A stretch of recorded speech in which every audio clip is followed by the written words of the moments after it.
Puede que esté equivocado, pero cada vez veo más preocupación en los programas 3D que en la arquitectura misma. ¿Es acaso la tecnología nuestra mayor limitante al momento de diseñar? ¿Debemos rescatar los procesos tradicionales y creativos o es que acaso existen nuevos?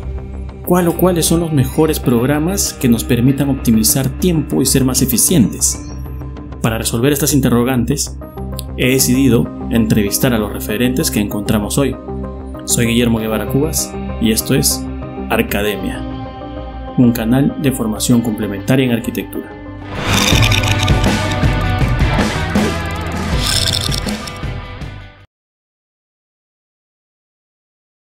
Muchas gracias a nuestro invitado de hoy, el arquitecto Sergio Manes, arquitecto, docente, fotógrafo, músico, artista audiovisual, pero es el creador de este canal espectacular, Arc Manes, el cual en solamente un par de años ya cuenta con 258,000 seguidores, tiene un promedio de 533 seguidores diarios y ya cuenta con 11 millones de vistas hasta el momento. Esos son los datos que he podido rescatar. No necesita mayor presentación el arquitecto, es una eminencia en el tema y es un honor tenerlo aquí en el canal. Bueno, Guillermo, muchas gracias, son palabras en las que yo no me siento reconocido, pero un poquito de los números que dijiste son ciertos, pero yo no me considero una eminencia ni mucho menos.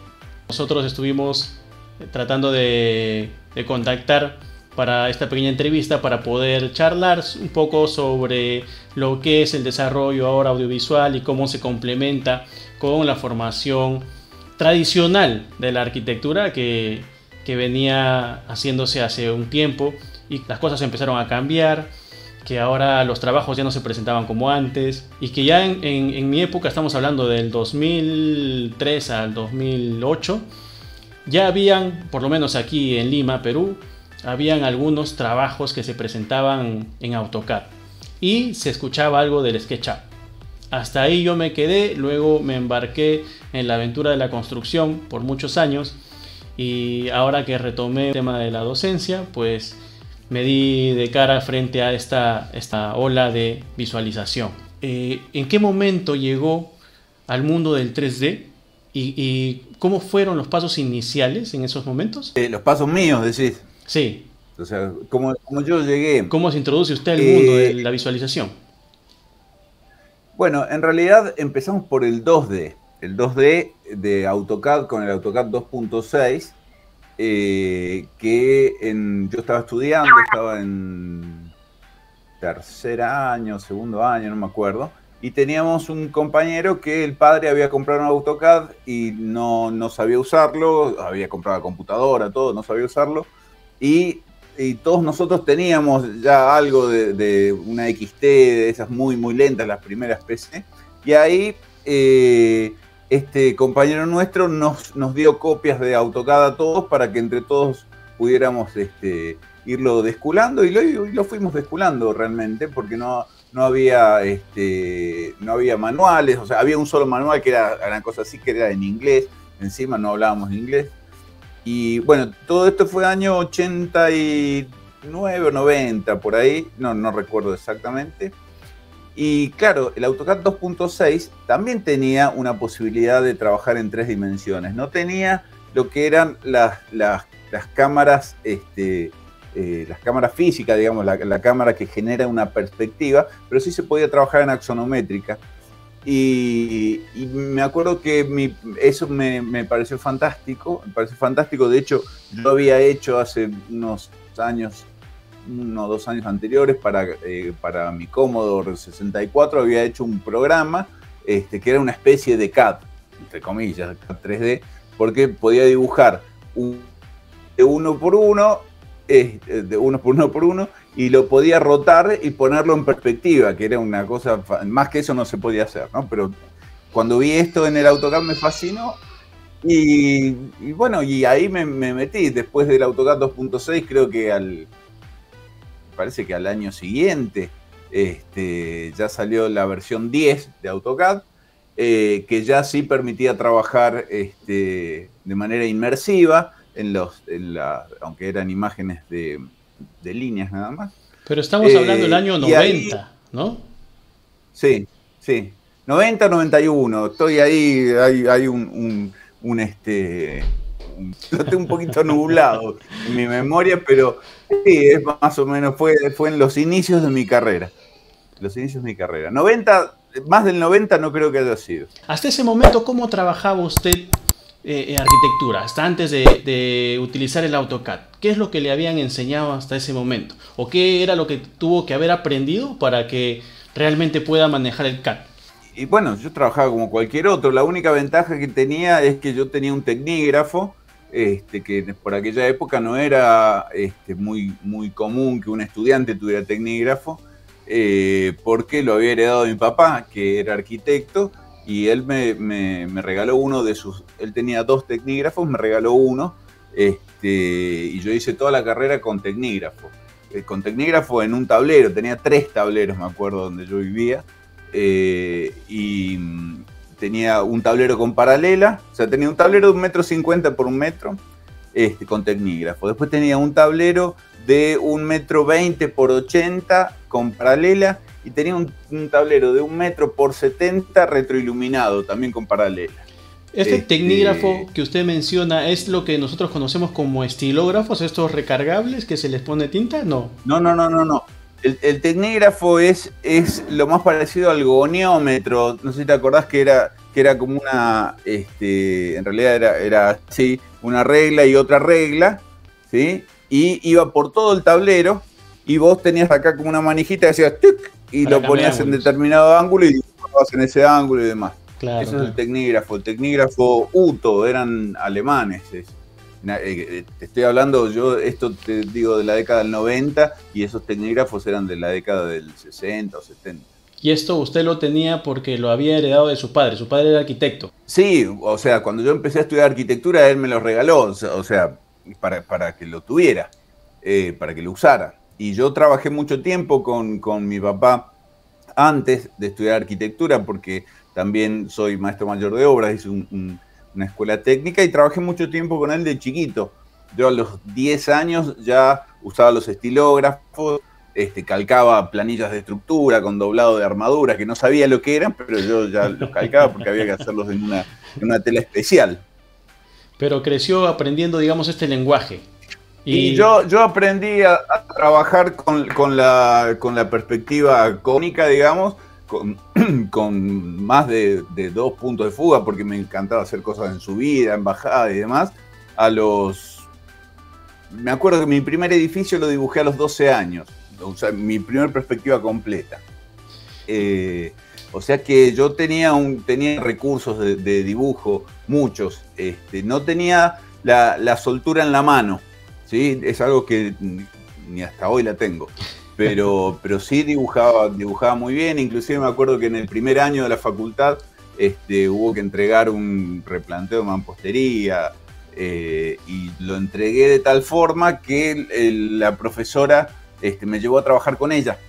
Entonces, a partir ya del año siguiente hice casi toda la carrera trabajando con ella. ¿Y usted cree que este recurso del dibujo es importante para un estudiante o arquitecto finalmente? No es importante, es fundamental. Es decir, hace falta poder traducir de alguna manera a un lenguaje gráfico lo que uno tiene en la cabeza en forma tridimensional. Entonces, o sea, no pudiendo transmitirlo de alguna manera, es como que el arquitecto pierde la capacidad de expresión, ¿no? O sea, no tiene cómo comunicar lo que está pensando. ¿Y usted cree que con la llegada de tantos programas, de tantos recursos de diseño por computadora, se está perdiendo esta capacidad, se está perdiendo la creatividad, se está perdiendo algo en los alumnos? ¿Cómo lo ve usted desde la perspectiva como docente? Yo creo que los alumnos confunden el 3D con la arquitectura. Confunden o sea, ha sido como un tsunami tecnológico que entró en las universidades y nadie está viendo al CAD, nadie está viendo los software de rendering como una herramienta de dibujo más. Es decir, yo veo ahí toda la estantería, todos los marcadores que tenés ahí atrás, todas las fibras y demás, y digo, bueno, eso es tu software, es decir, eso es con lo que vos te expresás. Entonces los alumnos, digamos, utilizaron la capacidad de asombro que tienen estas nuevas tecnologías, de asombro para los demás, porque se ve hiperreal, porque la sombra es perfecta, porque no tiene errores de acá y de allá. Lo han confundido con arquitectura o con ser arquitecto. Entonces están obsesionados en primero lograr ese reconocimiento de los demás. Hay muchos profesores que inclusive alientan a sus alumnos para que sus renders sean espectaculares, siendo que no es lo importante. Y por otro lado, de nuevo, el alumno está confundido, entonces cree que aprendiendo AutoCAD y aprendiendo Lumion, aprendiendo el software que sea, van a ser mejores arquitectos y se están perdiendo la oportunidad de formarse en este momento porque ellos están en la facultad en este momento para formarse. Y en realidad lo que están haciendo más que formarse es deformarse porque se están perdiendo todo lo que la universidad tiene para darle en función de ser un arquitecto. Ellos creen que no, que pudiendo hacer un render o pudiendo materializar algo que tienen en la cabeza en un render, ya está. O sea, tratan de ganar un Pritzker. ¿Y cuántos proyectos similares ha llegado a haber, ya que se utilizan plantillas, y las mismas familias, en el caso de Revit, bloques en el caso de SketchUp? No sé, a mí me parece que sí es importante la visualización. Yo concuerdo con eso, y es más, yo también trato de aprender, pero a veces veo los proyectos, cuando me pongo a revisar mis redes sociales y veo proyectos de nuevos estudios, y los veo muy similares, los mismos muebles, las mismas texturas, y eso hace que uno pierda originalidad. ¿Cómo cree usted que podríamos recuperar eso en la arquitectura? ¿Qué podríamos hacer para cambiar eso? No creo que haya nada que se pueda hacer al respecto, porque eso no es producto de los software, ni es producto de las familias de Revit, ni de los bloques, ni la pérdida de identidad. En realidad tiene el principio mismo de esta pérdida de identidad, ya lo teníamos nosotros cuando estudiábamos también, solamente que los referentes a los que nosotros podíamos acudir, cuando nos íbamos a la biblioteca a mirar bibliografía, veíamos bibliografía de Le Corbusier, Mies, Wright, y era muy difícil copiarle a Le Corbusier, Mies, Wright y que no se notara, ¿no? Entonces, ahí, lógicamente, ahí estaba la destreza del alumno en disimularlo, ¿no? Sí, bueno, esta es una planta libre, pero las columnas no son redondas, son cuadradas. Y esto acá, el vacío está del otro lado y la escalera va. Pero, o sea, imitamos siempre imitamos. Y no está mal. O sea, en un punto es un camino de crecimiento. Con el avance de Internet, porque el culpable de todo esto es Internet, se ha emparejado todo. Porque yo antes, por ejemplo, no conocía a un estudio de arquitectura de Finlandia, al cual hoy lo puedo conocer, y es más, puedo hasta comunicarme con ellos rápidamente, ver lo que están haciendo, me puedo bajar sus archivos, ¿no? Entonces,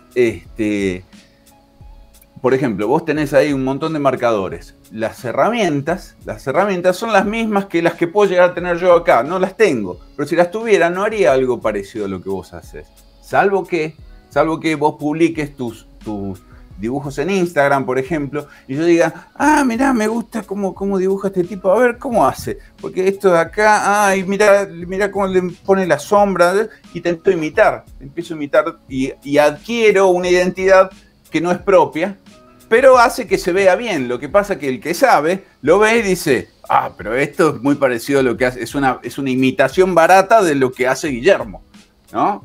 Entonces, en términos de arquitectura, aquel que está acostumbrado a mirar arquitectura todo el tiempo, bueno, ya, y más en la universidad. Así que yo no creo que se pueda hacer nada al respecto. De hecho, estamos viviendo un periodo en la arquitectura que no se puede llamar de otra forma más que arquitectura contemporánea, porque no están todos los ismos de hace 50 años atrás, con el posmodernismo y con el constructivismo y con el... O sea, hoy es exactamente más o menos todo lo mismo. ¿Por qué? Porque existe esto justamente, ¿no? Hay muy pocos que en una de esas habría que ahondar igual en sus proyectos, pero que no imitan algo, que no tienen un referente, como que ya está casi todo inventado. Claro, entonces, pero la imitación no está mal, ¿no? Como dice usted, no es malo imitar, no es malo copiar, pero finalmente uno tiene que ver referentes, ¿no? Y ya vas consiguiendo tu estilo. El problema con el render es que no sé si el estilo se llega a alcanzar. O sea, el problema con los programas es que llegas hasta un punto... Y las variables son menores. Digamos que cuando vos trabajás un dibujo que la técnica está hecha con tinta y marcadores, por ejemplo, tenés muchísimas variables para modificar la técnica. En cambio, en los software la técnica viene empaquetada, entonces es muy difícil dotarlo de personalidad. ¿En qué punto se le puede dar personalidad a un render? En la calidad del modelado, por ejemplo, en lo que uno modela, que son casi todos los modelos son muy básicos, hablamos de una escala 1 el detalle de una escala 1 en 100, que debería ser el detalle de una escala 1 en 20 para un render, pero al margen. Lo otro que ya viene, digamos, en lo que uno se puede destacar o ser distinto es en la forma de iluminar, como en la fotografía, ¿no? En la fotografía pasa lo mismo. Yo lo siento, o sea, hay 10 esquemas de iluminación y no hay más. Entonces, ¿cómo uno se puede destacar? Bueno, yendo en contra de esos esquemas de iluminación. Lo que pasa es que esos esquemas de iluminación dan tan buen resultado que cuando alguien ve algo que no responde a ese esquema de iluminación, dice, qué porquería, ¿no? Le falta la luz de contraluz, ¿no? Pero bueno, a la larga, como decís vos, o sea, la imitación es parte de un proceso de crecimiento, sin duda. Y pasa eso que decís vos, a lo largo del tiempo, con eso que has ido imitando, que has ido seleccionando de uno, de otro, técnica de acá, técnica de allá y demás, vas creando tu estilo propio, que no deja de ser un palimpsesto de referentes, ¿no? Que de alguna manera resonaron en vos. Claro, salvo que venga alguien y rompa el paradigma, ¿no? Puede darse. Sí, pero a ver, yo no creo que sea posible en este momento. Tal y como está globalizado todo, es muy difícil que suceda. Pero bueno, qué sé yo, ojalá suceda, ¿no? En base a su experiencia con estos programas, ¿usted cree que es posible que alguien pueda diseñar? Estoy pelado, por eso estoy pelado. Yo dije, me voy a dejar un poco la barba para estar con el mismo look. Y usted me ha sorprendido con el cambio de look. El otro día porque me tengo que poner una loción en la cabeza y si tengo pelo no me lo puedo poner, entonces es una desgracia. Entonces, hay muchos chicos que creen que pueden diseñar en la computadora. De repente sí, yo no puedo diseñar en un programa 3D ni en AutoCAD, mucho menos. Entonces le preguntaba si en base a su experiencia usted sí puede hacerlo, si puede diseñar directamente en 3D sin haber pensado en un esbozo, bosquejo o algo por el estilo. ¿Yo puedo? Sí. Yo puedo hacerlo, pero no le recomiendo a los alumnos que lo hagan. Porque yo puedo hacerlo porque tengo un camino recorrido de 30 años de arquitectura, no solamente de arquitectura, sino de software. Entonces yo puedo tranquilamente concretar lo que tengo en la cabeza. En cambio, los alumnos no pueden. Primero porque no tienen la experiencia en el diseño necesaria. Y segundo, porque las tecnologías los limitan. Entonces se produce una especie de retroalimentación. El tipo tiene algo en la cabeza, se va y se sienta a dibujar AutoCAD y dice, no, esto es imposible, no lo puedo dibujar. Entonces, ¿qué hace? Vuelve, ¿no? Por ahí lo dibuja, lo croquiza y dice, no, vamos a hacer así, con una cáscara y esto y el otro, y después lo va a dibujar y se da cuenta que no puede. Entonces, finalmente, bueno, lleva todo a la mínima complejidad, que son cajitas, ¿sí? Son cajitas que inclusive hasta las puede pensar en 2 dimensiones. Entonces ya directamente dibuja en planta y las cajitas son todas ortogonales, ya trabaja todo con el método ortogonal, con el F8 y termina siendo producto de una limitación de él y una limitación propuesta, entre comillas, por el software, porque al software le resulta mucho más fácil trabajar en modo ortogonal que romper con la ortogonalidad.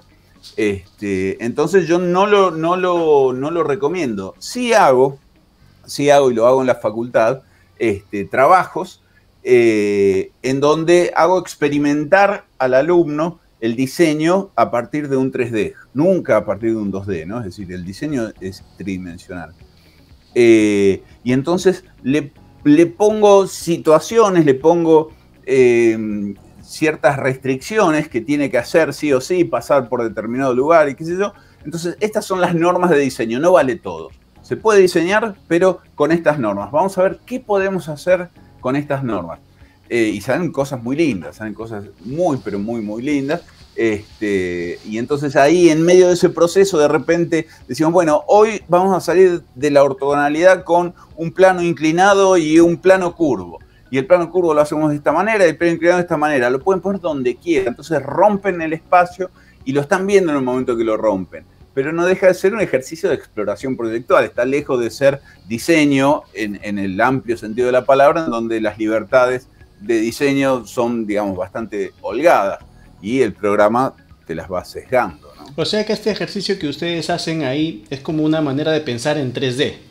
O sea, lo que igual tienes en la cabeza, pero en vez de que lo dibujas, ya lo estás haciendo en un programa, ¿no? Sí.